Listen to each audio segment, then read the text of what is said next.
ओम शांति। 13 जून 2025 की साकार मुरली से होमवर्क। आज की मुरली से हम फ्लो चार्ट को बुद्धि में रखेंगे और इसमें से किसी भी एक पॉइंट को प्रैक्टिकल में आज धारणा में लाकर देखेंगे, इससे मुझे क्या फ़ायदा हुआ। चाहे होमवर्क के ऊपर टेंशन दें, चाहे पुरुषार्थ के भिन्न भिन्न पॉइंट्स को बुद्धि में रखें, चाहे स्वमान की स्मृति में रहें। तो जैसे कि आज की मुरली से हम लक्ष्य लेंगे, अमर लोक का मालिक बनने के लिए डबल अहिंसक बनने का पुरुषार्थ करना है। आज की मुरली से स्वमान लेंगे, मैं महादानी आत्मा हूँ। अंतर्मुक्ता की गुफा में मैं तपस्वी मूर्त आत्मा एक बाप की याद में लवलीन होकर सर्व खजानों से स्वयं को संपन्न बनाकर संपूर्ण और सर्व खजानों से जमा करके अपने अंदर संपूर्ण बाप समान पावरफुल महादानी स्टेज में स्थित होकर अन्य आत्माओं को शुभ भावना का सहयोग दे रही हूँ और संपर्क में आने वाली आत्माओं को नज़र से निहाल कर रही हूँ, अर्थात आत्माओं को शक्तियों का दान दे रही हूँ। आज की मुरली से प्रैक्टिकल में होमवर्क रहेगा, मरजीवा बन करके अपने नए संस्कार और नए स्वभाव, नए संबंधों को इमर्ज रखते हुए अपने अंदर रूहानियत की शक्ति को जमा करेंगे। अपने चलन से रुहाब रखेंगे और सेवा में रहम दिल बन करके सेवा करेंगे। तो आज प्रैक्टिकल में इस बात पर अटेंशन देंगे। तो पुरुषार्थ ये रहेगा, डबल अहिंसक बनने के लिए बाबा ने अटेंशन दिलवाया है। एक रस स्थिति, एक रस स्थिति अगर रखनी है तो अपनी बुद्धि को निश्चय बुद्धि बनाना है, स्वच्छ बुद्धि बनाना है, जिसके आधार पर सदा ही खुशी रहेगी। जो निश्चय बुद्धि है वो ड्रामा के राज को बुद्धि में रखेगा। अगर किसी की मृत्यु भी हो जाती है तो बुद्धि में रहेगा, ड्रामा अनुसार ये आत्मा पाठ बजाने के लिए गई है, कोई फिक्र की बात नहीं है, अपनी अवस्था को एक रस ही रखेगा। तो इस तरह जब अवस्था एक रस होगी तो शक्तियाँ भी जमा रहेंगी, जो होना है सो होगा, तो ये भी बुद्धि में रहेगा। अर्थात ड्रामा बुद्धि में है तो स्थिति एक रस रहेगी और हर चीज़ को, हर कर्म को विशाल बुद्धि बन करके करेंगे। विशाल बुद्धि अर्थात ज्ञान युक्त बुद्धि। दूसरा विधि पुरुषार्थ की है माया जीत। बाबा ने कहा माया के हारे हार है, माया के जीते जीत है।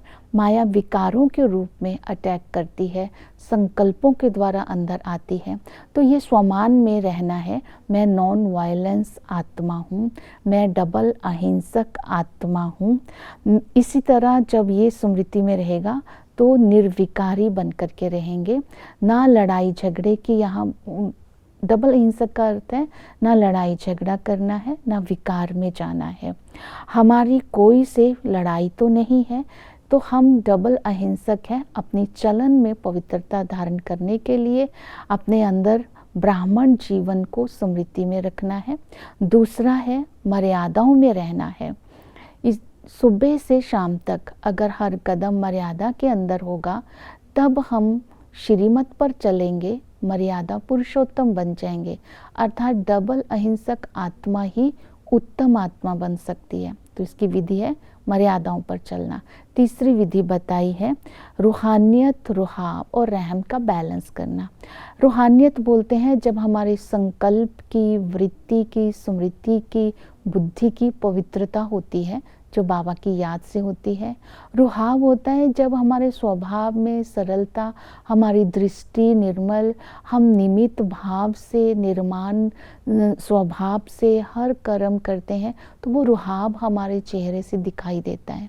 रहम हमारा तभी होगा अगर हमारा रहम के साथ साथ ज्ञान भी होगा।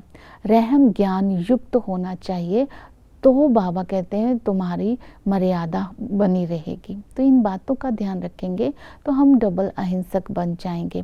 फिर है बेहद का वैरागी बनना। बाबा ने कहा ये नाटक अभी पूरा हुआ, बाकी थोड़े रोज है, तुम्हें जीते जी इस पुरानी दुनिया से मर जाना है, क्योंकि ये पुरानी दुनिया अभी खत्म होनी है। तुम्हारी बुद्धि में सारा ज्ञान है, इस संगम पर तुम्हारी विशाल बुद्धि बन जाती है।